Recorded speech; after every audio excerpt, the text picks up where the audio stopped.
भारत में पहली flex fuel car और बाइक लॉन्च कर दी गई है, वो भी ऐसे समय में जब पेट्रोल और डीजल की कीमतें आसमान छू रही हैं और ऑटोमोबाइल कंपनियां वैकल्पिक ईंधन के रास्ते तलाश रही हैं। ऐसे में मारुति सुजुकी ने एथनॉल पर चलने वाली फ्लेक्स फ्यूल कार और हीरो मोटोकॉर्प ने फ्लेक्स फ्यूल बाइक लॉन्च करके व्हीकल मार्केट में एक मिसाल पेश कर दी। यह कदम भारत ऑटोमोबाइल सेक्टर में ऐतिहासिक बदलाव ला सकता है। दरअसल 3 जून को देश की सबसे बड़ी 2 व्हीलर कंपनी हीरो मोटोकॉर्प ने अपनी पॉपुलर बाइक्स स्प्लेंडर प्लस और HF डिलक्स के फ्लेक्स फ्यूल वेरिएंट लॉन्च किए हैं। वहीं अगले ही दिन यानी 4 जून को मारुति सुजुकी ने भी भारत की पहली flex fuel car WagonR flex launch कर दी। दोनों के लॉन्चिंग कार्यक्रम में केंद्रीय सड़क परिवहन और राजमार्ग मंत्री नितिन गडकरी और केंद्रीय पेट्रोलियम मंत्री हरदीप सिंह पुरी शामिल रहे। बता दें कि बाइक्स और कार दोनों ही वाहन E85 यानी 85% एथनॉल मिक्स पेट्रोल पर चलने में सक्षम है, जो सस्टेनेबल मोबिलिटी की दिशा में मील का पत्थर साबित होंगे।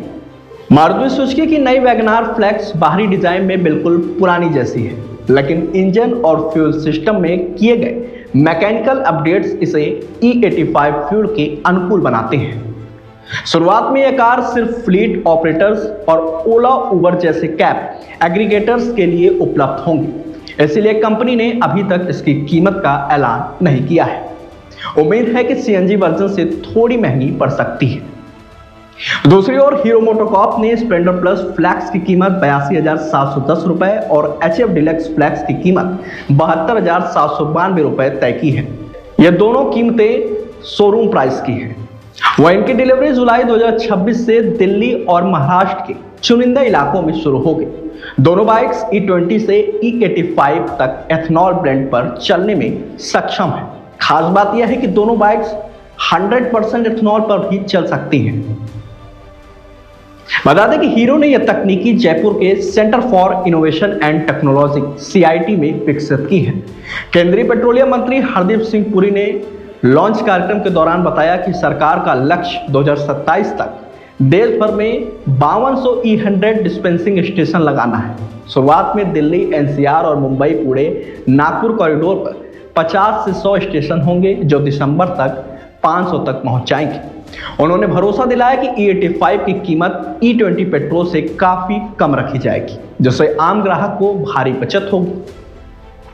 बताते चले कि यह लॉन्च न सिर्फ कार्बन उत्सर्जन घटाने में मदद करेंगे, बल्कि भारत के कच्चे तेल आयात पर निर्भरता भी कम करेंगे। ऐसे में आम उपभोक्ताओं के लिए सस्ता और स्वच्छ ईंधन उपलब्ध होने से 2 पहिया और 4 पहिया वाहनों का पूरा बाजार बदल सकता है। वहीं 2026-27 में फ्लेक्स फ्यूल वाहनों की बिक्री तेजी से बढ़ने की उम्मीद है, जो आत्मनिर्भर भारत के लक्ष्य को एक नई ऊंचाई देगा। हमारे देश में विशेष रूप से फॉसिल फ्यूल का अभी इस समय 87% डिपेंडेंट हम बाहर के देशों के ऊपर है। ये स्वदेशी स्वावलंबन और आत्मनिर्भरता की ओर ये बहुत इम्पोर्टेंट कदम है और प्रधानमंत्री जी का ये विशेष रूप से आग्रह है और हमारे पेट्रोलियम मंत्री जी ने वो नीति भी बनाई है। पेट्रोलियम मंत्रालय की योजना है, तो मुझे लगता है कि इसके कारण पेट्रोल का यूज़ बहुत कम होगा। सबसे बड़ी बात है कि इसमें हमारा प्रदूषण कम होगा, क्योंकि ये ग्रीन फ्यूल है।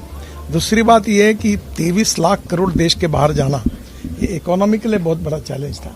अब ये पैसा जो है ये किसानों के घर में जाएगा, युवाओं को रोजगार मिलेगा और गांव, गरीब, मजदूर, किसान और रूरल एग्रीकल्चर और ट्राइबल इकोनॉमी समृद्ध बनेगी।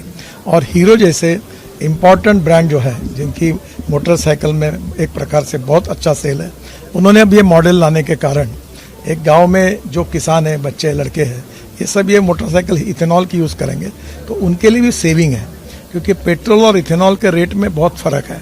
प्रदूषण भी नहीं होगा और किसान अपना ही फ्यूल यूज़ करेगा और ये देश के लिए आत्मनिर्भरता की तरफ लेकर जाएगा।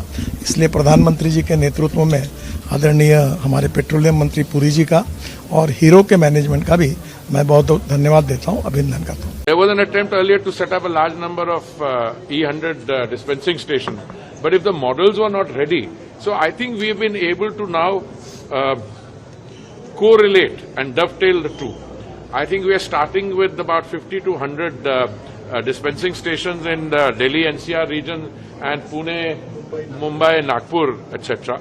This 50 to 100 will hopefully go up to 500 towards the end of 2026, and if this, as is anticipated, will go on, then by 5,000 by the end of December 2027.